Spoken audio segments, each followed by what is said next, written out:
बोलिए सद्गुरुदेव की जय, संत समाज की जय, भक्त समाज की जय। साहिब बंदगी साहब।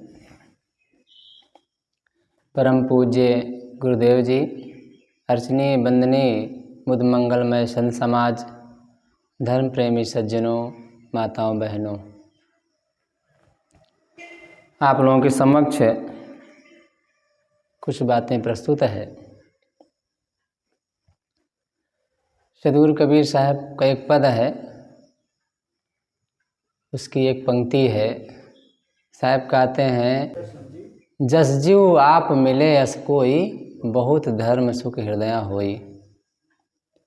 बहुत मार्मिक पद है। शुरू की पंक्ति से ही यह पता चलता है कि कितना इसमें ज्ञान का मानो भंडार भरा हुआ है।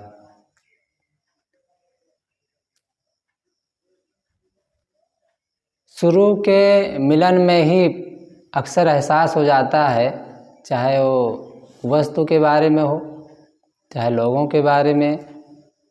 शुरू के मिलन में एहसास होता है कि इनका जीवन इनका कैसा है। तो ऐसे ही सद्गुरु कबीर साहब के इस पद को पढ़ते ही एहसास होता है कि कितना मार्मिक, कितना ज्ञान गंभीर शब्दों से ये पद भरा हुआ है। पहली पंक्ति हमें इशारा करती है, जस जीव आप मिले यस कोई। जैसा जीव का स्वभाव है, जीव का स्वरूप है, यदि वैसा समझने वाला, उस भावनाओं की कद्र करने वाला व्यक्ति मिलता है तो हृदय में बड़ा सुकून का अनुभव होता है, आनंद का अनुभव होता है। और दुनिया में यदि कोई धर्म है तो वास्तव में यही तो धर्म है। अनेक धर्म माने जाते हैं, धर्म के नाम पर काम भी किए जाते हैं, लेकिन मन शांत कैसे हो, मन को कैसे समझा जाए, ये बातें बहुत कम होती है। पूजा के नाम पर, पाठ के नाम पर, मंदिर के नाम पर, हिंदू मुसलमान के नाम पर बहुत सारे धर्म चलते हैं और उस पर लोग काम भी करते हैं, उन्नति भी करते हैं। लेकिन अपना स्वभाव कैसे होना चाहिए, अपने मन में बातें कैसी होनी चाहिए, इस पर चर्चा नहीं होती है। तो इस चंचल मन को रोकने के लिए जीव को समझना बहुत जरूरी है। सद्गुरु कबीर साहब की एक पंक्ति और है, जिन जीव कीन आप विश्वासा, नरक गए तहि नरकहि बासा। कुछ लोग इसका गलत भाव निकाल लेते हैं कि जिन जिन लोगों ने अपने आप पर विश्वास किया, अपने जीव को समझा या जीव को ही परमात्मा माना, वो सीधा नरक जाता है।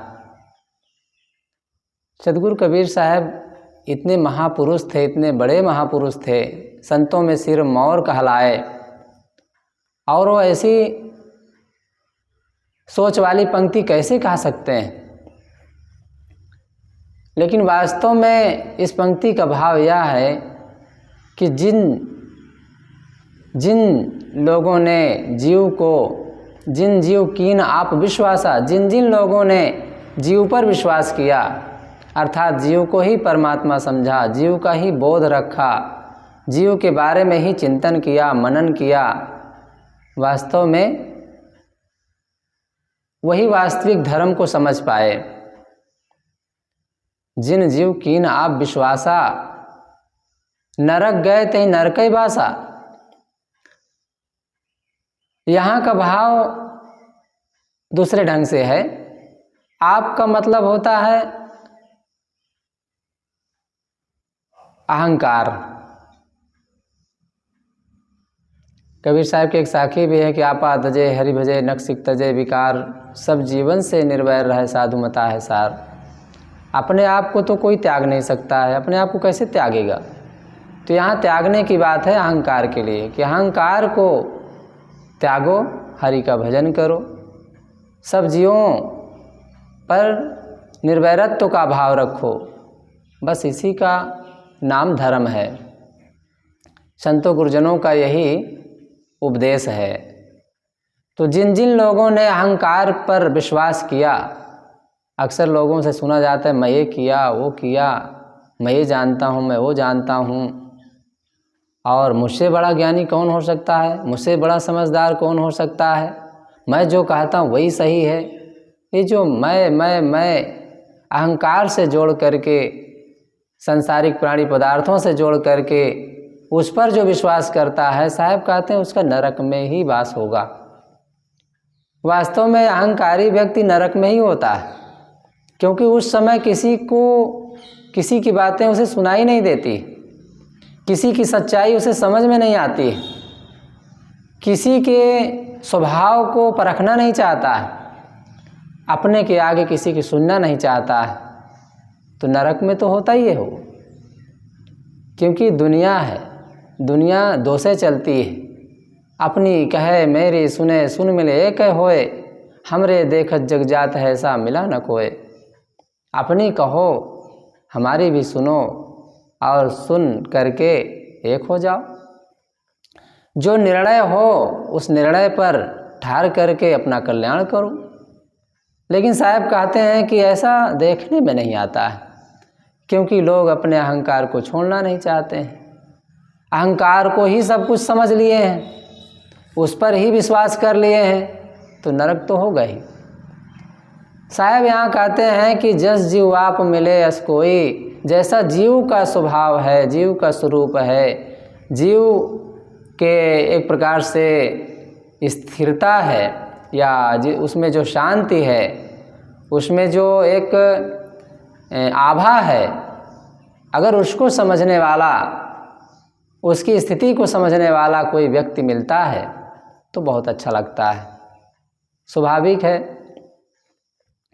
कोई मित्र बहुत दिनों के बाद मिलते हैं, एक दूसरे से मन भी मिलता है, मित्र भी हैं, और तो अच्छा लगेगा ही। ऐसे ही सत्संग में कई बार देखा जाता है, जब संत गुरुजन प्रवचन करते हैं तो लोग एकटक देखते हैं, सुनते हैं, तो सुनाने वाले को और उदाहरण भी ख्याल आता है और अनेक बातें उसके सामने आती है, तो कहानी सुनने में आनंद आता है। अगर इधर उधर चक्कर मकर उठा बैठी कोई करता है तो कहने वाले का उदाहरण तो गायब हो ही जाता है।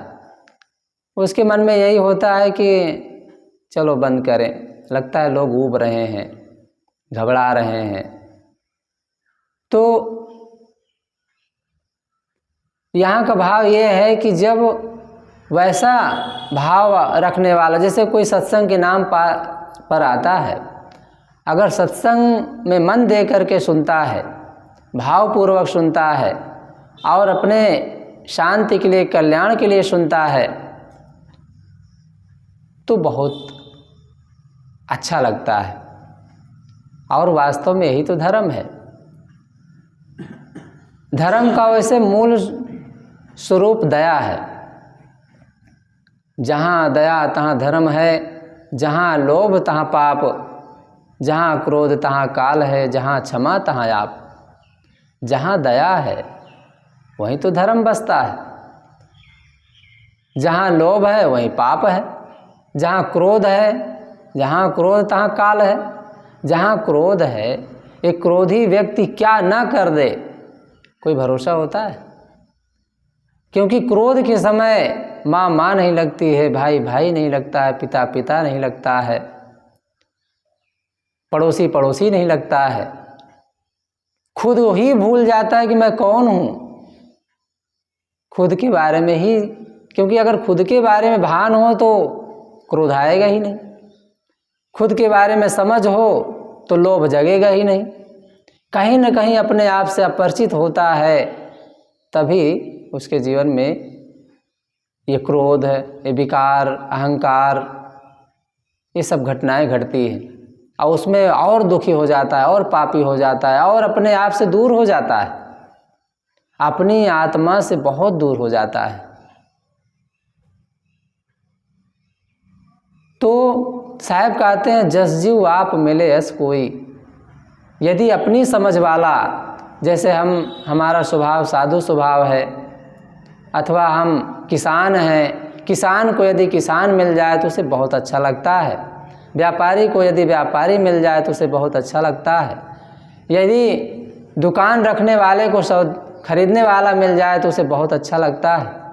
ऐसे ही धर्म की चर्चा करने अथवा ज्ञान की चर्चा, सत्संग की चर्चा कुछ होती हो और वहाँ उस बात को समझने वाला कोई व्यक्ति सुनता है, बैठता है, एहसास करता है, महसूस करता है, तो निश्चित है बहुत ही अच्छा लगेगा। और यही तो धर्म है, क्योंकि धर्म ही एक वो मार्ग है।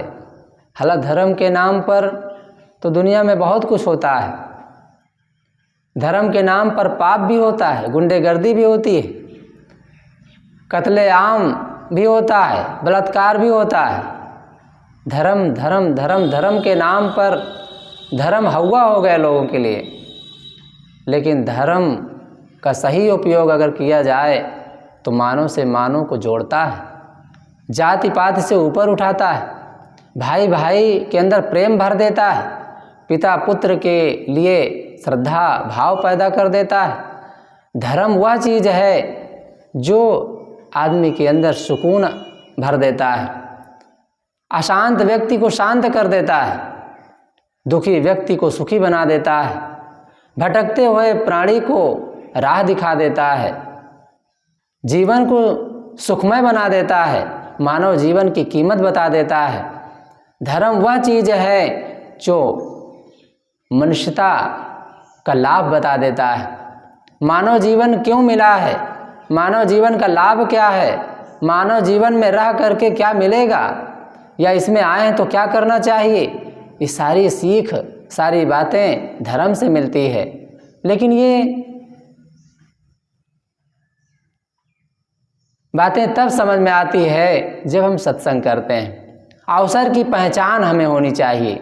जैसे अभी हम बहुत ही सुंदर विचार सुन रहे थे, उदाहरण सुने कि व्यक्ति गरीब था, अपने गरीबी का मारा था और ईश्वर के पास मानो गया और पूछा, तो कुछ लोग उसे, 4 व्यक्ति उसे मिले थे, 4 प्राणी, जिसमें एक शेर था, एक सरपंच में लड़ने वाले थे, कुछ लोग अपनी अपनी बातें कहे थे, एक अपाहिज व्यक्ति था। जब वहाँ से वो लौटा प्रश्नों का उत्तर लेकर के, तो पहला उसे कौन मिला था,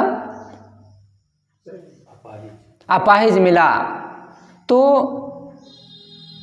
अपाहिज के बारे में बताया कि भाई जहाँ तुम बैठे हो यहाँ धन बहुत है, तुम इसे खोद लो और धनी हो जाओ और तुम्हारा अपाहिजपन भी दूर हो जाएगा। तो उसने कहा कि आप ही खोद दो और मेरा भी दुख दूर हो जाए और आपकी गरीबी भी दूर हो जाए। लेकिन वो कहता है नहीं नहीं, मेरे बस की बात नहीं है। मैं वास्तव में जो कायर होगा, मेहनत से कमज़ोर होगा, मेहनत नहीं करना चाहेगा, वो गरीब होगा ही। शायद यही कारण रहा होगा उसके गरीबी का, वो उसे खोदा नहीं। एक पहला अवसर वो चूक गया। दूसरा अवसर वो शादी, वो लड़का मिला जो लड़की थी, उसके बारे में उसने बताया कि आप लड़की हैं और आपको कोई न कोई अच्छा सुंदर वर मिलेगा, भगवान ने यही कहा है। तो उसने कहा आपसे बढ़ कर के कौन मुझे वर मिलेगा, आप ही मेरे से शादी करिए, मैं तो राजा की लड़की हूँ, आप पूरा राजपाट आप ही का है, मैं अकेली हूँ। तो उसने कहा नहीं नहीं, मुझे कोई राजा नहीं बनना है और ना ही मुझे शादी ही करना है। उसे बड़ा त्यागी रहा, शायद इसीलिए हर अवसर को चूक रहा था, अवसर की उसे पहचान नहीं हो पा रही थी। ऐसे ही सरपंचों के पास हो गए कि भाई वहाँ बताया कि कोई ऐसा व्यक्ति चुन लो जिससे कि सबका लाभ हो और आपको खुशियाँ मिले, और जो उसमें भावनाएं हैं आपके, सब पूरा होगा। वहाँ भी लोगों ने कहा कि आप ही हमारे सरपंच बन जाइए, अगुआ बन जाइए और हम सबको खुशियाँ मिले जिससे। वहाँ भी वो अपने अवसर को खो देता है। अंतिम में शेर के पास जाता है, शेर समझ लेता है, जब उसके पास बताता है कि कोई न कोई मूर्ख तुम्हारे पास आएगा, तुम्हारी भूख मिटेगी, तो वहाँ जा कर के तो शेर समझ लेता है कि आपसे बड़ा, तुम्हारे से बड़ा मूर्ख कौन हो सकता है, क्योंकि सारी कहानी वो सुन चुका कि भाई सारे अवसर तुम्हें मिला फिर भी तुम चूकते चले आए, अब तुमसे बड़ा मूर्ख कौन है, इसलिए आओ तुम ही मेरा भोजन बनो, और उसे खा जाता है। यहाँ बात इसलिए मैं कहा कि भाई अवसर की पहचान, ये मानव जीवन कितना कीमती है। बड़े भाग मानुष तन पावा, सुर दुर्लभ सदग्रंथन गावा। बड़े बड़े महापुरुषों ने इस मानव जीवन की कीमत को बताया, इसकी दुर्लभता को बताया और इसकी पहचान बताया कि भाई ये मानव जीवन मोक्ष का द्वार है। मानुष तन सद्गुरु मिलन मोक्ष इच्छा होए, दुर्लभ तीनों परम है पाए सुयोग न खोए। ये जो अवसर मिला है दुर्लभ है, फिर भी इसकी पहचान हम नहीं कर पाते हैं। इसमें ना जाने कहीं क्रोध में उलझ जाते हैं, कहीं लोभ में उलझ जाते हैं, तो कहीं प्रपंच में उलझ जाते हैं, कहीं लोगों के चक्कर में पड़ जाते हैं, कहीं दुनियादारी के चक्कर में पड़ जाते हैं, कहीं आशा मोह तृष्णा में पड़ जाते हैं, कहीं ईर्षा जलन में पड़ जाते हैं। कैसे जलन? जैसे उदाहरण बताया जाता है, संत गुरुजन बताते हैं कि भाई दो तपस्वी तपस्या कर रहे थे, भगवान खुश हो गए। तो भगवान खुश होकर के बोले कि भाई जो पहले मांगेगा, दोनों को उठाते हैं कि भाई उठो हम आ गए हैं, जो मांगना है मांगो, लेकिन जो पहले मांगेगा उसको उतना ही मिलेगा और जो पीछे मांगेगा उसको डबल मिल जाएगा। तब उसके मन में विचार आया कि आखिर क्या मांगूं, अगर मैं धन मांगता हूं तो मेरे से डबल धनी हो जाएगा ये, और मैं इसीलिए तो तपस्या कर रहा हूँ ताकि मैं लोगों से आगे बढ़ जाऊँ। अब ये जब मेरे से आगे बढ़ जाएगा तो मतलब क्या निकलेगा मेरी तपस्या का।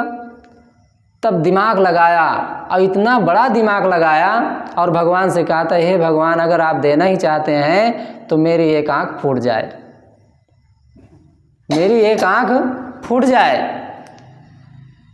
ये है ईर्षा, माने कोई मेरे से आगे ना बढ़े, ऐसी भावना में वो अपनी आँख फुड़वा लेता है। और वैसे ही हुआ, अब दूसरे व्यक्ति की दोनों आँखें फूट गई। अब यही वो चाहता था कि मेरे से वो कम हो जाए, कमज़ोर हो जाए, अंधा रहे, दिखे ना। तो ये क्या है? सद्गुरु संत कहते हैं कि भाई खुशियाँ तब मिलती है जब जीव को समझने वाला मिलता है, आत्मा को समझने वाला मिलता है, संतों के ज्ञान को धारण करने वाला मिलता है, तब सुख मिलता है, सुकून मिलता है, शांति मिलती है। तो इसलिए हमें इस बात को समझना है और मानव जीवन की पहचान रखना है, क्योंकि मानव जीवन ही एक ऐसा जीवन है जिसमें हर कर्म हम कर सकते हैं।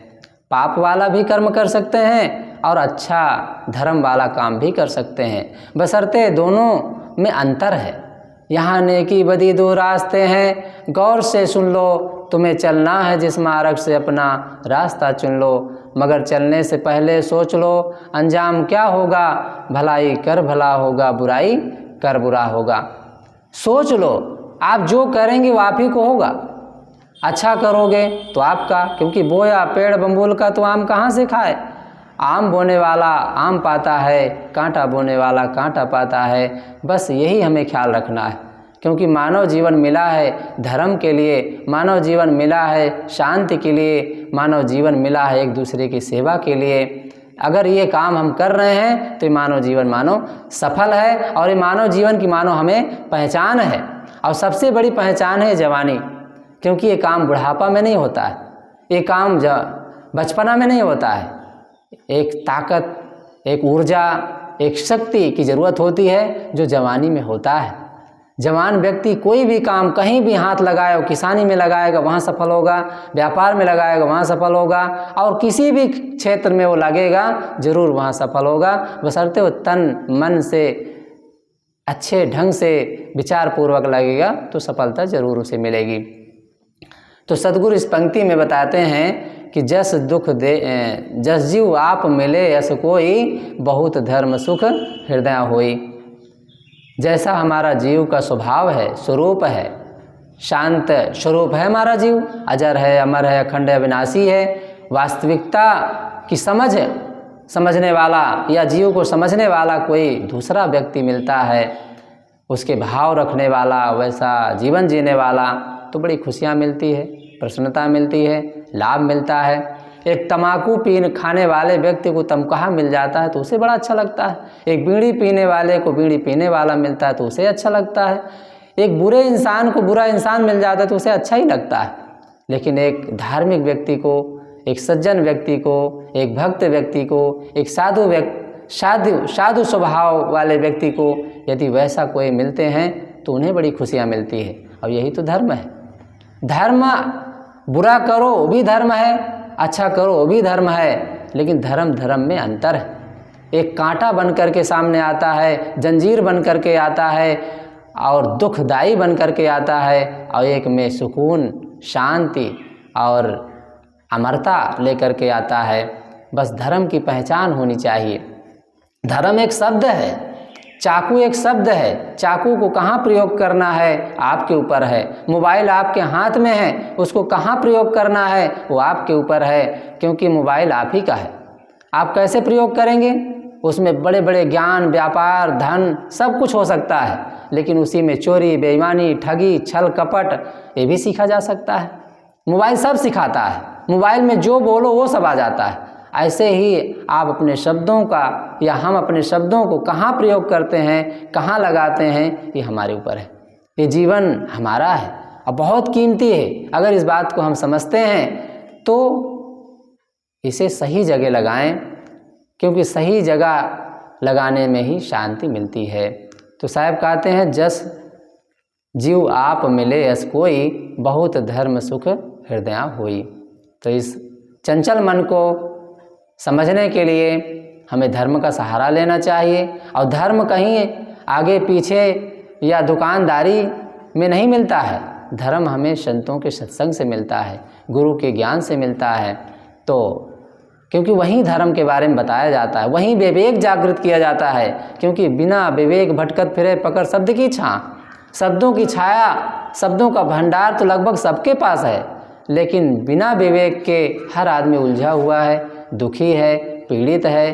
अगर इस दुख से हम बचना चाहते हैं तो जीव के स्वरूप को समझें, और जीव के स्वरूप को समझना चाहते हैं तो गुरु संतों का सहारा लें, क्योंकि वहीं से हमें धर्म की सीख मिलती है और लाभ मिलता है। तो हमें इस बात का एहसास होना चाहिए। अपने मन, चंचल मन को रोकने के लिए यही सब रास्ते हैं। इन रास्तों को अपना करके हम अपना कल्याण करें, शांति का काम करें, क्योंकि हर मनुष्य का एक ही उद्देश्य है, शांति का जीवन जीना। तो मैं कुछ देर कुछ बातें कहने का प्रयास किया, यहीं पर अपने वाणी को विराम देता हूँ। बोले सद्गुरुदेव की जय, संत समाज की जय, साहिब बंदगी साहिब।